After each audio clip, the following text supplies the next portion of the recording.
একসময় আফ্রিকান সাভানার প্রাণকেন্দ্রে কাজি নামে এক শক্তিশালী সিংহ বাস করত। কাজি তার শক্তি, সাহস এবং সূর্যের মতো আলোকিত সোনার মালের জন্য সারা দেশে পরিচিত ছিলেন। তিনি একটি বিস্তীর্ণ অঞ্চল শাসন করেছিলেন, যেখানে ঘাস লম্বা ছিল এবং প্রাণীরা অবাধে বিচরণ করত। কিন্তু কাজি তার ক্ষমতা থাকা সত্ত্বেও অন্যান্য সিংহের মতো ছিলেন না।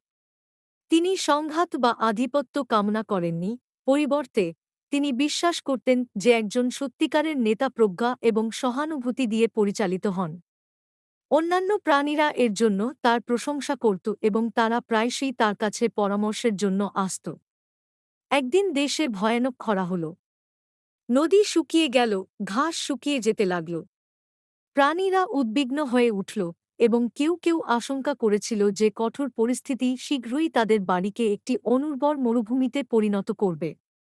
এই সময় একটি যুবক জেব্রা, বিভ্রান্ত ও ভীত, কাজীর পরামর্শ চেয়েছিল। মহান কাজী, জেব্রা বলল, কি করব জানি না। নদী শুকিয়ে যাচ্ছে, ঘাস ম্লান হয়ে যাচ্ছে। আমরা কিভাবে বাঁচব? নিজের দুশ্চিন্তার ভারে ক্লান্ত হলেও কাজী জেব্রাকে আশ্বস্ত করে দেখল। হতাশা করবেন না, ছোট একজন, তিনি বলেছিলেন। কষ্টের সময়ে আমাদের অবশ্যই একসাথে কাজ করতে হবে।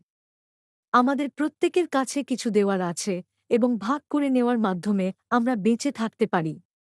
সিংহ সমস্ত প্রাণীকে জড়ো করেছিল, হাতি, হরিণ, হায়না এবং এমনকি পাখিও। তারা একটি পরিকল্পনা তৈরি করে। হাতিরা জলের গর্ত খনন করবে, পাখিরা খাবার খুঁজতে দূরের দেশে উড়ে যাবে, এবং ছোট প্রাণীরা তাদের চড়াতে সাহায্য করবে এবং তারা যা পারে তা ফিরিয়ে আনবে। দিন অতিবাহিত হওয়ার সাথে সাথে প্রাণী